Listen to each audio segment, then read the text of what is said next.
नमस्कार, मैं हूं संजय शर्मा। आप देख रहे हैं 4 PM news network. Yogi Adityanath का नारा बटोगे तो कटोगे महाराष्ट्र और झारखंड में भी चलने लगा है, होर्डिंग लग गए हैं। देखिए, कल्पना करिए कि ये नारा दूसरे समुदाय के लिए संकेत नहीं है। अगर ये नारा अभय दुबे जी ने कहा कि अगर ये नारा मुसलमान भी अपना लें कि अगर हम बटेंगे तो कटेंगे, वो एक पुष्ट वोट दे दें। अगर पिछड़ों में ये संदेश चला जाए कि भारतीय जनता पार्टी तो अब ऊंची जातियों की पार्टी बन के रह गई है, योगी आदित्यनाथ नारा ही इसीलिए दे रहे हैं, पिछड़े और दलित एक मंच पर आ गए, तो भारतीय जनता पार्टी का डिब्बा गोल होने में कितनी देर लगेगी। और झारखंड में जिस तरह से असम के मुख्यमंत्री हेमंत सोरेन और उनकी पत्नी कल्पना सोरेन को बंटी बबली कह रहे हैं, इन शब्दों की मर्यादा राजनीति में क्या होनी चाहिए। अभय दुबे जी से हमने महाराष्ट्र और झारखंड के चुनाव पर बहुत शानदार चर्चा की है, आपको पसंद आई होगी। आपसे रिक्वेस्ट है कि पूरी चर्चा देखिएगा, चैनल को ज्वाइन और सब्सक्राइब करिएगा। और बहुत अच्छी खुशखबरी, आज हमारी जो म्यूजिकल फिल्म थी रसप्रिया, जिसकी हम बात कर रहे थे फणीश्वरनाथ रेणु जी की कहानी पर, पटना में उसका शानदार प्रीमियर हुआ। जाने माने अभिनेता पंकज त्रिपाठी जी आज शामिल थे प्रीमियर में। हमने उनका वीडियो डाला है, आप देखिएगा 4 पीएम में। 4 पीएम म्यूजिक को भी अपना प्यार बनाए रखिएगा। चलते हैं अभय दुबे जी के पास। 4 पीएम न्यूज नेटवर्क में स्वागत है अभय दुबे जी आपका। महाराष्ट्र में चुनाव अपने रंग में आने लगा है। आरोप प्रत्यारोप के दौर शुरू हो गए हैं, तीखे हो गए हैं। प्रधानमंत्री कब जाएंगे महाराष्ट्र में बड़ा बड़ा शंखनाद करने? अमित शाह जी की रैलियां कब होंगी? क्या लग रहा है आपको कि मोदी जी और शाह जी की रैलियां होंगी या नहीं होंगी? क्योंकि वहां पे बड़ा एक मजेदार सवाल यह आ रहा था, लोग ये कह रहे थे कि अगर मोदी जी की शाह की अगर 2 दर्जन रैलियां हो जाएं तो विपक्ष की जरूरत ही नहीं है। माहौल इतना खराब है इनके कि खुद ही खुद मामला बिगड़ जाएगा, गुजरात बनाम महाराष्ट्र का मुद्दा आ जाएगा। क्या लग रहा है प्रधानमंत्री ये अवॉइड करेंगे, महाराष्ट्र में कुछ कम जाएंगे, या फिर कुछ और बड़ा प्लान होगा प्रधानमंत्री की निगाह में, मोदी जी की निगाह में? देखिए, इस वक्त जो भारतीय जनता पार्टी की नीति लग रही है वो तो ये है कि विधानसभा चुनाव में मोदी को ज्यादा न ले जाया जाए। हरियाणा में भी वो बहुत कम गए। और आप देखिए, मुझे लगता है कि महाराष्ट्र से भी ज्यादा वो झारखंड में जाना पसंद करेंगे, क्योंकि भारतीय जनता पार्टी का आला कमान ये मानता है कि झारखंड में उनके लिए जमीन बेहतर है। हालांकि मैं इस बात को उतना नहीं मानता।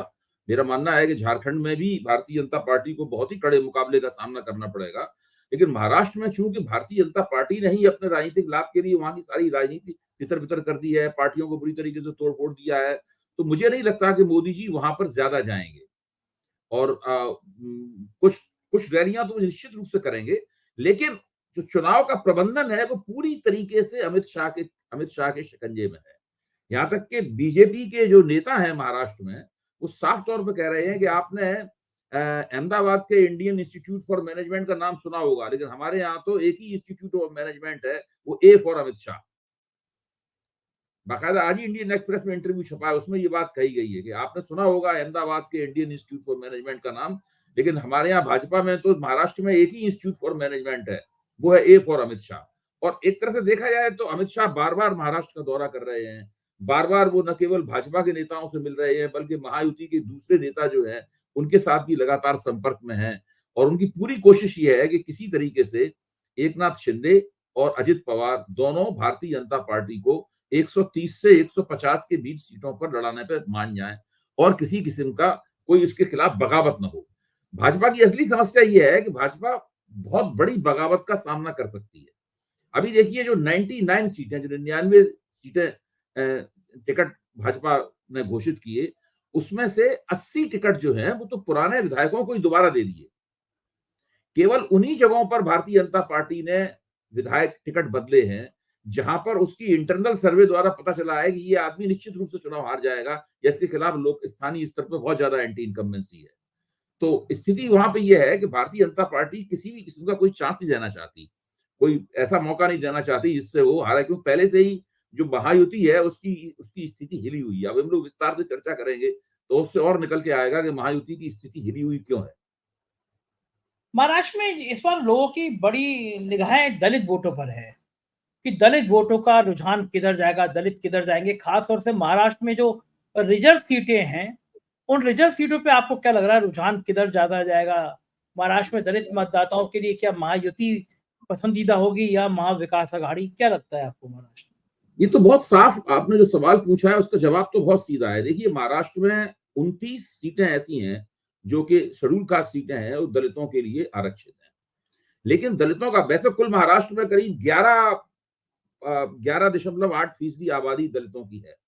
29 सीटें दलितों के लिए शेड्यूल कास्ट के लिए आरक्षित हैं, लेकिन केवल 29 सीटों तक ही उनका प्रभाव नहीं है।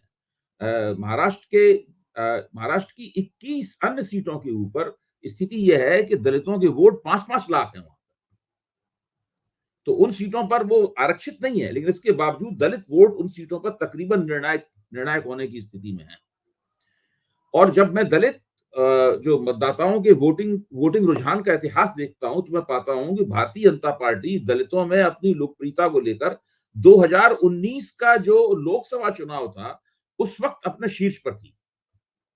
2014 में दलितों ने भाजपा को अच्छा समर्थन दिया था और 2019 के लोकसभा चुनाव में दलितों का समर्थन भाजपा को मिला था।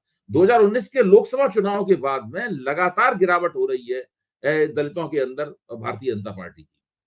और पिछले लोकसभा चुनाव के अंदर तो स्थिति ये थी कि उत्तर प्रदेश में राहुल गांधी की लाल किताब, संविधान की लाल किताब सबसे ज्यादा चली थी और उसके बाद अगर कहीं चली है तो वो महाराष्ट्र में चली है। और राहुल गांधी भी इस बात को जानते हैं, इसलिए हरियाणा में जब जैसे ही चुनाव प्रचार खत्म हुआ, राहुल गांधी ने फौरन महाराष्ट्र का रास्ता पकड़ा और कोल्हापुर जाके उन्होंने एक संविधान सम्मेलन किया और फिर से वो लाल किताब लेकर लोगों को दिखाते हुए नजर आए कि ये लोग आरक्षण को आपके छीन लेंगे और संविधान में बड़े पैमाने पर परिवर्तन करेंगे। अब महाराष्ट्र जो है वो बाबा साहब का घरेलू प्रदेश है और रिपब्लिकन पार्टी के सारे चुनावी प्रयोग बाबा साहेब ने महाराष्ट्र में ही किए थे। तो महाराष्ट्र का जो दलित समुदाय है, जिसके अंदर महार सबसे शक्तिशाली समुदाय है, इन्हीं महारों ने दीक्षा भूमि पर बाबा साहब के साथ बुद्ध धर्म कबूल किया था और उसके बाद से एक नई तहरीक, एक नए किस्म की दलित राजनीति ने जन्म लिया। तो उसका प्रभाव आज भी बहुत बड़े पैमाने पर महाराष्ट्र में है। और मैं ये समझता हूं कि इस वक्त महाराष्ट्र का जो दलित वोटर है वो महाविकास अघाड़ी की तरफ बहुत ही दिलचस्पी के साथ देख रहा है। अभी लोकसभा चुनाव में वो महाविकास अघाड़ी को जम के वोट दे चुका है और विधानसभा चुनाव में एक बार फिर से अपने उसी प्रदर्शन को दोहराने की तैयारी कर रहा है। और ये चीज महायुति के लिए बहुत मुश्किल तलब है।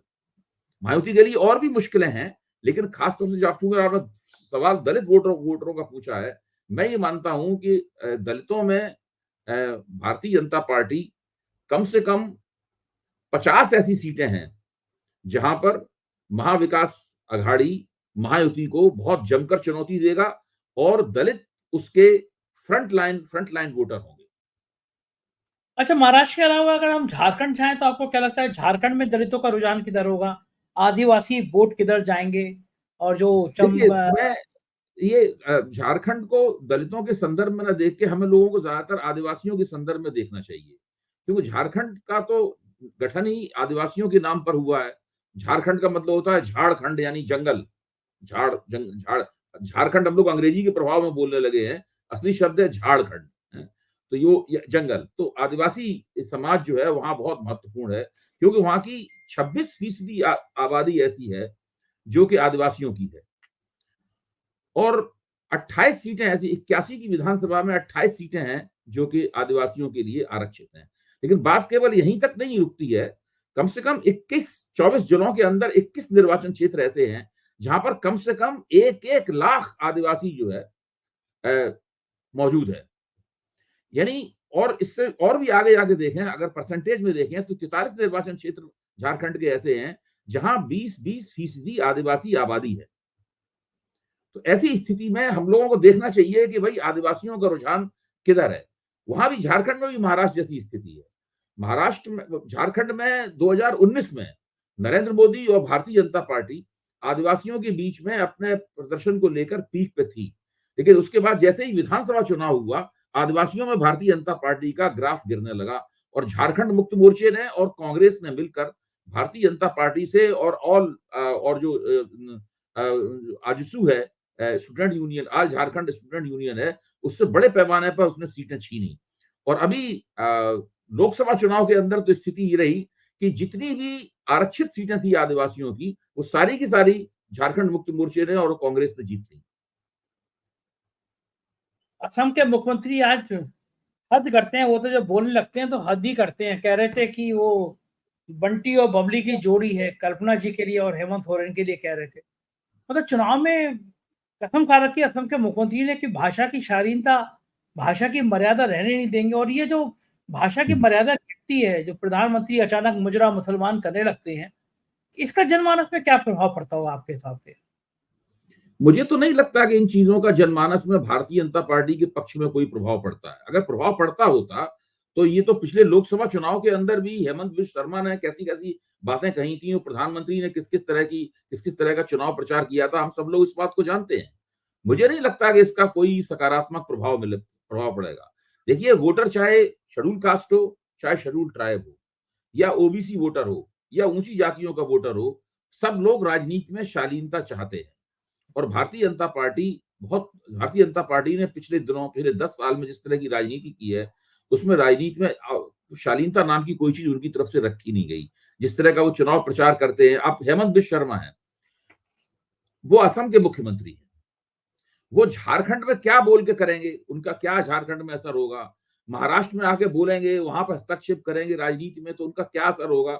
हम सब इस बात को जानते हैं। क्योंकि मीडिया भारतीय जनता पार्टी के पक्ष में है, इसलिए भाजपा का कोई भी नेता कहीं भी कोई भी चटपटा, जायकेदार या इस प्रकार का कोई बयान दे, तो फौरन उसको लेके उछालने लगते हैं। लेकिन इन सब चीजों का जो संचित असर होता है, मेरा मानना है कि वो नकारात्मक होता है और वो हेमंत बिश्व शर्मा जैसे लोगों को, और अगर नरेंद्र मोदी इस तरह का एक बार फिर से प्रचार वहां करते हैं, खासतौर से आदिवासी और दलित इलाकों में। देखिए, 4 बहुत बड़े मतदाता मंडल हैं, 4 बहुत बड़े इलेक्टोरेट हैं, जहां पर महायुति की बहुत बड़ी परीक्षा है। एक है मतदाता मंडल दलितों का, एक मतदाता मंडल है आदिवासियों का, एक मतदाता मंडल है मराठाओं का और एक मतदाता मंडल है मुसलमानों का।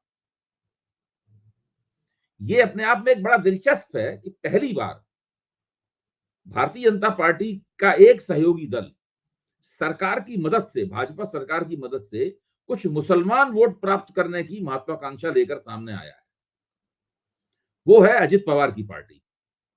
अजित पवार के कहने पर जिस तरीके से मदरसों के शिक्षकों के वेतन बढ़ाए गए हैं, उससे ही लगता है कि इन लोगों को उम्मीद है कि अजित पवार मुसलमानों के कुछ वोट प्राप्त कर सकते हैं।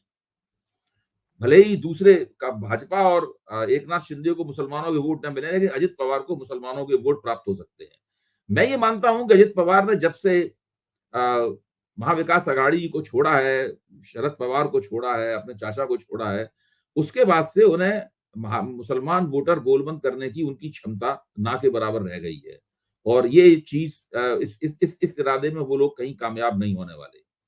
जहां तक मराठा वोटरों का सवाल है, जो मनोज जनागी पाटिल हैं, जो मराठा आरक्षण आंदोलन के नेता हैं, वो एक जमाने में कांग्रेस के कार्यकर्ता हुआ करते थे, कांग्रेस के एक संगठन के पदाधिकारी हुआ करते थे। आज तो वो तकनीकी रूप से कांग्रेस में नहीं है, लेकिन उनको और जो मराठा आरक्षण के दूसरे एक्टिविस्ट हैं, दूसरे लोग हैं, उन्हें इस बात को लेकर बहुत नाराजगी है कि मैं बार बार इस बात को कहता हूं, एक बात को कहना जरूरी है, क्योंकि भारत जो लाभार्थियों की दुनिया बनाई गई है, इसमें भी कभी भी चुनाव के बिल्कुल ठीक पहले इस तरीके से रेवड़ियां नहीं बांटी गई हैं, जिस तरीके की इन लोगों ने रेवड़ियां बांटी हैं। बहुत बड़े पैमाने बांटी हैं, यहाँ तक कि उस पैसे को बढ़ाने के लिए दिवाली बोनस के नाम तक पे लाडली बहन स्कीम है और भाऊ स्कीम है, दोनों में पैसे दिए गए हैं। ये भी इस चुनाव में एक परीक्षा होगी कि अगर चुनाव के ठीक पहले, यानी अगर आप 1 साल से पहले काम शुरू कर देते, 1.5 साल पहले से काम शुरू कर देते, तो बात समझ में आती। चुनाव के ठीक पहले ये सब जो इस तरह से रिश्वत बांटी जाती है, ये हमारे वोटर हैं, इनके बदले वोट पड़ जाएंगे, इसका दरअसल असर होता क्या है? लेकिन इसके अलावा अगर ये बात करूं महाविकास अघाड़ी के सहयोगी दलों की, तो अभी तक जो सहयोगी दलों को सीटें नहीं बटी हैं, उससे भी नाराजगी है। समाजवादी पार्टी 5-6 सीटें चाह रही है। वो अबू आसिम आजमी ने चेतावनी दी है कि अगर भैया 24 घंटे में फाइल करिए हमारा। तो ये जो सहयोगी दल हैं, जैसे उत्तर प्रदेश में 9 विधानसभा के उपचुनाव होने थे, कांग्रेस ने छोड़ दिया कि भाई सफाई लड़ लीजिए सारा, और समाजवादी पार्टी ने अपनी 9 की 9 सीटों पे अपने प्रत्याशी उतार दिए। लेकिन महाराष्ट्र वो चाहती है भाई कि अगर हमें हरियाणा में प्रतिनिधित्व नहीं मिला है, तो हमें महाराष्ट्र में तो चाहिए चाहिए। वो अभी तक तय नहीं हो पा रहा। क्या ये भी एक परेशानी का सबब बनेगा? देखिए, इस तरह की चीजें परेशानी का सबब बनती हैं। इनसे गठजोड़ों को नुकसान भी होता है, लेकिन एक गठजोड़ में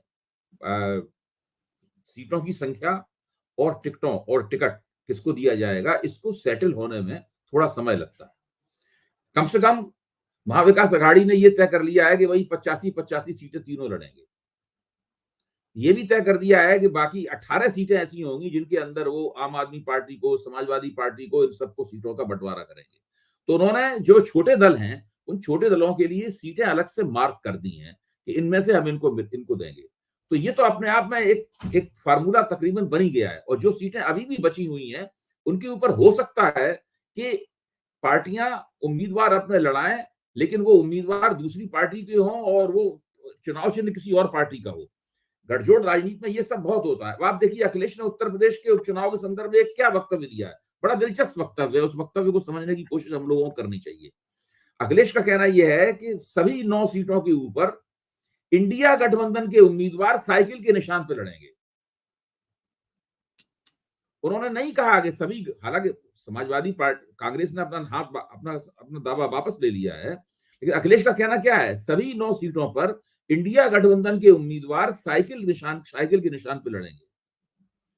इससे एक ये भी बात समझ में आती है, मुझे पता नहीं है इस बात को, मैं ये नहीं कह सकता हूं ऐसा होगा ही, लेकिन हो सकता है कि 9 में से 1 या 2 सीटें ऐसी हों जहां पर ऐसे लोग चुनाव लड़े साइकिल के निशान पर जो दरअसल कांग्रेस के हों। मतलब ये सब बातें भी हो सकती हैं। हाँ, लेकिन अब तो नहीं है, अब तो लगभग सब जगह उन्होंने डिक्लेयर कर दी, सब जगह समाजवादी पार्टी के ही प्रत्याशी हैं। महाराष्ट्र में वो जो 5-6 सीटें मांग रहे हैं, लग रहा है कांग्रेस देगी या नहीं देगी उनको? देखिए, महाराष्ट्र में वो सीटें मांग रहे हैं, वो केवल कांग्रेस के हाथ में देना नहीं है। ये मानना कि केवल कांग्रेस चाहेगी तभी सीटें दी जाएंगी। कांग्रेस का मानना यह है कि अगर हमें आप 85 से ऊपर 110 या 115 सीटें दे दें, तो हम अपने कोटे से कुछ सीटें छोटे दलों को दे सकते हैं। इस तरह का कांग्रेस का कहना है। इधर भारतीय जनता पार्टी का भी कहना उधर महायुति में यही है कि अगर हमें ज्यादा सीटें मिलेंगी तो हम छोटे दलों को एकोमोडेट कर पाएंगे, अपने कोटे से कुछ सीटें दे पाएंगे। तो इस प्रकार के बहुत सारे तरकीबें हैं, बहुत सारी जुगाड़ गठजोड़ राजनीति में चलती है। अच्छा, उत्तर प्रदेश में आपको क्या लग रहा है कि 9 विधानसभा के उपचुनाव के जो नतीजे हैं, अगर इसमें से 6-7 भारतीय जनता पार्टी हार जाती है, सपोज हम कल्पना करते हैं, हालांकि प्रशासन पूरी तरह मुस्तैद है, मिल्कीपुर में चुनाव टाल दिया गया। मजे की बात यह कह दिया कि यहाँ की कुछ चीजें जो हैं वो कोर्ट में लंबित हैं। दर्जनों मैं स्थान जानता हूँ जहाँ पे कोर्ट में लंबित रहती है चीजें, चुनाव हो जाते हैं। मिल्कीपुर अयोध्या की एक विधानसभा है। अयोध्या में हारे तो पूरी दुनिया में किरकिरी होती है कि अयोध्या ने इनको पराजित कर दिया, तो मिल्कीपुर का चुनाव ग्राउंड पर टाल दिया गया। अब आप मुझे खुद बताइए कि हाई कोर्ट में अगर 10 साल 5 साल अपील लंबित रही, सुप्रीम कोर्ट में रही, तो 5-10 साल मिल्कीपुर में चुनाव नहीं होंगे। लेकिन मिल्कीपुर में 1000 करोड़ की परियोजनाओं की शुरुआत का फुल पेज का विज्ञापन अखबारों में छपा। क्या मिल्कीपुर में योगी आदित्यनाथ 1000 करोड़ की योजनाएं शुरुआत करेंगे? इतनी इंपॉर्टेंट विधानसभा। लेकिन मैं बाकी दूसरी पिक्चर की बात कर रहा हूँ। 9 में से अगर 5-6-7 हारते हैं, तो योगी आदित्यनाथ की राजनीति पर और भारतीय जनता पार्टी की राजनीति पे क्या असर पड़ेगा? मुझे ध्यान पड़ता है कि शायद 1-2 दिन पहले भी इस बात पे आपने चर्चा की थी, और मैंने एक जवाब उसमें दिया था। उस जवाब को मैं दूसरे तरीके से आपके सामने रखता हूँ। मेरा मानना यह है, ये बात मैंने पहले भी कही थी कि अगर योगी आदित्यनाथ को अमित शाह और नरेंद्र मोदी ने मिलकर लोकसभा चुनाव परिणाम के 1 महीने के अंदर ही अंदर हटा दिया होता, 1-1.5 महीने के अंदर, तब वो उनको हटा सकते थे। आज स्थिति यह है कि अगर ये 9 में से 6 या 7 सीटें भी भारतीय जनता पार्टी हार जाए, तब भी ये योगी आदित्यनाथ को नहीं हटा पाएंगे। कुछ सीटें हारने पे शोरगुल शुरू हो जाएगा, ये बात सही है, और उसकी चर्चाएं शुरू हो जाएंगी, हम लोग समीक्षाएं शुरू कर देंगे, लेकिन अभी ये फिलहाल योगी आदित्यनाथ को हटाने की स्थिति में नहीं है।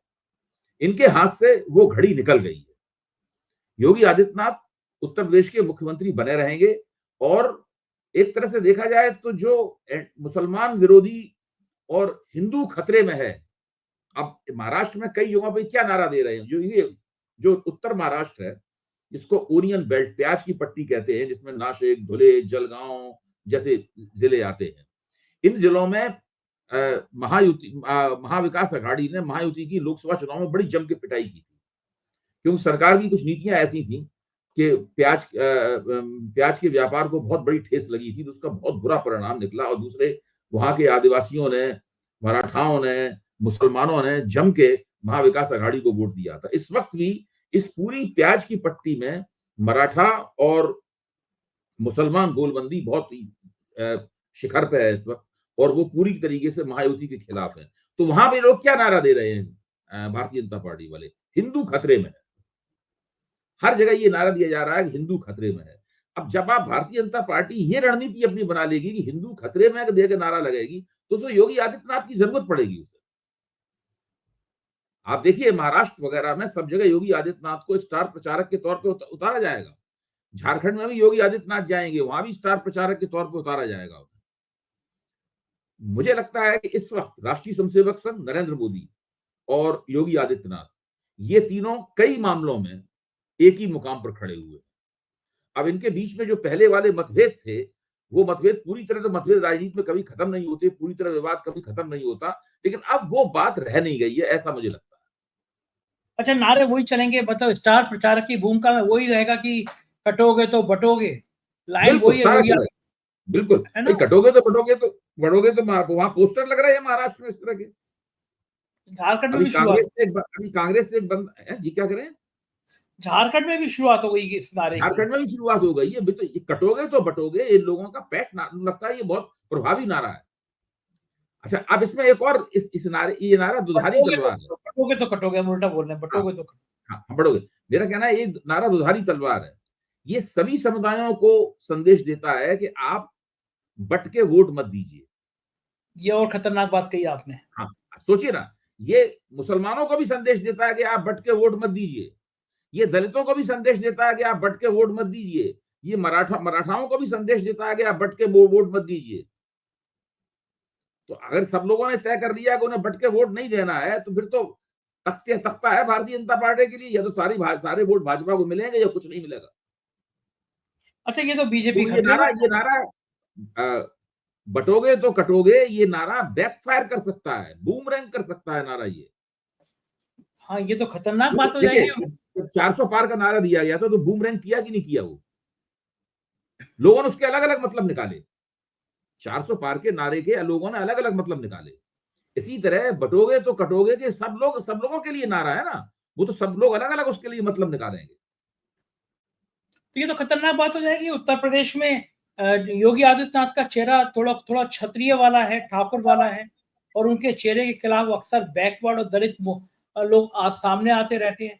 तो अगर पिछड़ों में भी वैसे चला गया कि भाई तो मलाई तो ऊंची जाति के लोग काट रहे हैं, तो बटोगे तो फिर कटोगे, तो वो लोकसभा चुनाव से, संजय जी, लोकसभा चुनाव के बाद भारतीय जनता पार्टी जिस संकट का सामना कर रही है, और वो उस संकट को स्वीकार नहीं कर रही है, उसको संकट का सामना वो ये कर रही है कि फिर से एक बार दलितों और आदिवासियों के बीच में, ओबीसी के बीच में इसकी छवि ब्राह्मण बनिया पार्टी की छवि हो गई है, यानी ऊंची जातियों की पार्टी है, द्विज जातियों की पार्टी है।